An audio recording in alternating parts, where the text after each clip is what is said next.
Miarabantsika rehetra amin'ny anaran'i Jesosy, ilay tompon'izao rehetra izao. Fitiavana agape, action fa tsy sentiment. Izay indray havana no lohatenin'ity vidéo manaraka ity.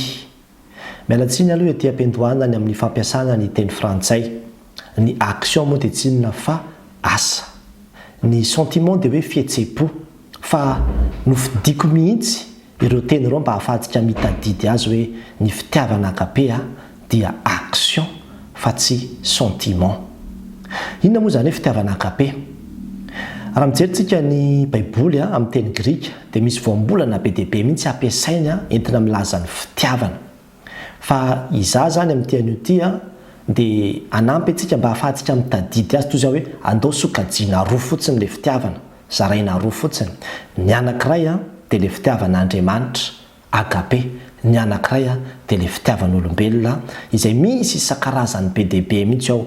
Ao zany hoe fitiavana mpivady, fitiavana itiavanao ny ray tampo aminao, itiavanao ny ray aman-dreninao, itiavanao ny tenanao, itiavanao ny biby sy ny manodidina anao. Fitiavana isan-karazany zany izay misy voambolana be dia be ampiasain'ny Grika entina milaza azy ireny, ohatra ny hoe eros, philia, storge sy ny toy izany. Fa sokajitsika daholo izy hoe ny anankiray fitiavan'Andriamanitra dia ny anankiray fitiavan'olombelona. Ireo fitiavana anankiroa ireo aloha dia tsara ho fantatsika fa Andriamanitra daholo no loharanon'ny avian'ireo, samy avy amin'Andriamanitra daholo ireo. Inona mahasamy hafa azy? Ilay fitiavan'olombelona aloha no raisiko voalohany. Io fitiavan'olombelona io ilay isan-karazany be dia be tao zany dia mitovy daholo ny karakteristikany. Samy ohatrany hoe miredaredam-boalohany dia avy eo miamaty. Izay no maha-olombelona azy. Zavatra tsy maharitra zany izy, tsy maharitra mandrakizay ilay izy. Ary io dia mila kolokoloana. Tena asa atao mihitsy zany ny ahafahana mampitombo sy mampaharitra azy. Dia ny olombelona rehetra na mivavaka izy na tsy mivavaka izy dia nomen'Andriamanitra fanomezana an'izany fitiavana izany daholo ao anatiny ao. Izay ilay fitiavana tsotra, ilay fitiavana avy amin'olombelona. Dia io fitiavana io dia amin'ny ankapobeny dia mibase amina resaka sentiment. Misy émotion zany ohatrany hoe raha ohatra zao ka amin'ilay fitiavana mpivady dia ohatrany hoe tianao ilay olona dia tena mitobotoboka mihitsy ny fonao, lasa misy faniriana te hanantona an'ilay olona mihitsy ianao, izany hoe tena misy sentiment mihitsy ianao na amin'ny fitiavana ray aman-dreny koa azy. Zany mahatonga antsika hoe misy fotoana ému sy ny ohatran'izany eo anatrehan'ny ray aman-dreny dia mahatsiaro hoe misy fihetsepo, misy fientanam-po be zany miaraka amin'ny fitiavan'olombelona io amin'ny ankapobeny. Izay ilay fitiavana izay ambarako hoe tsotra, fitiavan'olombelona. Tsy izay mihitsy ny fitiavana agape. Satria ny fitiavana agape indray dia avy amin'Andriamanitra ihany izy hoy aho, araka nambarako tamintsika teo, saingy ny kristianina rery ihany no manana azy. Fanomezana izay omen'Andriamanitra manokana ny kristianina izy io dia fitiavana agape. Izay ny fanahy masina izay mitoetra ao anatintsika no manome azy ao anatin'ny fotsika. Manome azy ao anatintsika, zany hoe vokatry ny fanahy masina zany ny ananana an'io fitiavana agape io. Dia io fitiavana agape io tena fitiavana ambony karazana, fitiavana tena sarobidy io. Izy io dia fitiavana tsy levona mandrakizay. Araka ny Korintiana voalohany 7:12 zao manambara ny karakteristikan'io fitiavana agape io dia tena fitiavana tsara be ilay izy. Ny amin'ny hoe tsy mialina, tsy mirehare, tsy mitady ny azy, tsy mora sositra, mandefitra ny zavatra rehetra, mino ny zavatra rehetra, manantena ny zavatra rehetra, maharitra ny zavatra rehetra, tsy ho levona mandrakizay. Izany ny apahany ny amin'io fitiavana agape io. Omen'Andriamanitra antsika izy io mba haninona. Omen'Andriamanitra antsika izy io mba raha azoko lazaina amin'ny fomba azahoantsika azy zany dia hoe mba hibooster, mba hampisy kalitao na hoe mba hanatsara, mba ahafahana manatsara ny kalitao, ny fifandraisantsika amin'ilay fitiavana tsotra. Ohatrany hoe ity zany ilay fitiavana tsotra, ilay fitiavanao ohatra hoe fitiavanao ny vadinao, dia ity ilay agape. Dia ity fitiavanao ny vadinao ity kely ity amin'ilay fitiavan'olombelona dia mesahirana eo anao, fa rehefa tapohan'ilay fitiavana agape io dia tonga dia lasa tsara be ny kalitao an'io fitiavanao ny vadinao io. Zay zany ny antony nomezan'Andriamanitra antsika an'io fitiavana agape io, ahafahantsika mity ny hafa, mity ndraitrehitra amin'ilay kalitao tsara indrindra. Zany ny antony nomezan'Andriamanitra an'izy aty anatintsika. Ary izao koa nefany izy io tena action. Eto zao voatenita amin'ilay action amin'izay. Inona ny dikan'ilay action? Izy io zany tsy hoe misy fihetsepo be dia zay vao tena manana ilay fitiavana agape. Fa manao action ianao dia eo am-panatanterahana n'iny action iny ianao dia amin'izay fotoan'izay mitombo sy miasa ao anatinao zany zay le fitiavana agape.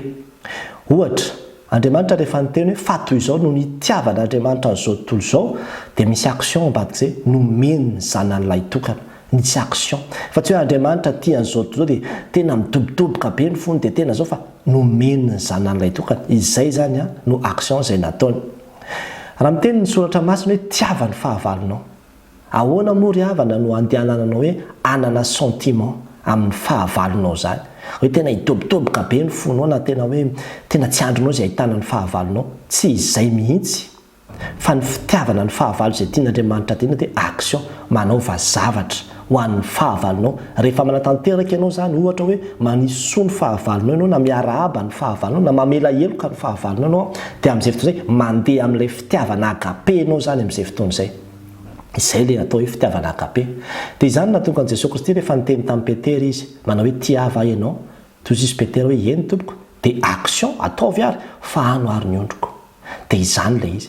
Ka itsika zany raha ambarany tenin'Andriamanitra hoe mandehana amin'ny fitiavana dia efa nomen'Andriamanitra ao anatintsika le fitiavana agape fa asiany mandeha manatanteraka le action zany tsika dia izay io fitiavana agape io.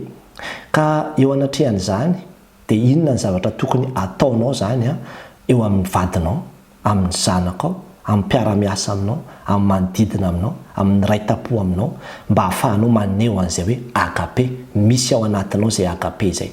Dia tena manao zavatra tsika, manao action tsika ary izay io fitiavana agape io. Dia ao anatin'izany ny voalohany indrindra ohatra ny hoe mamela heloka. Izay zao dia efa action anankiray izay tsy vitan'izao tontolo izao zany satria tsy hanana n'le agape.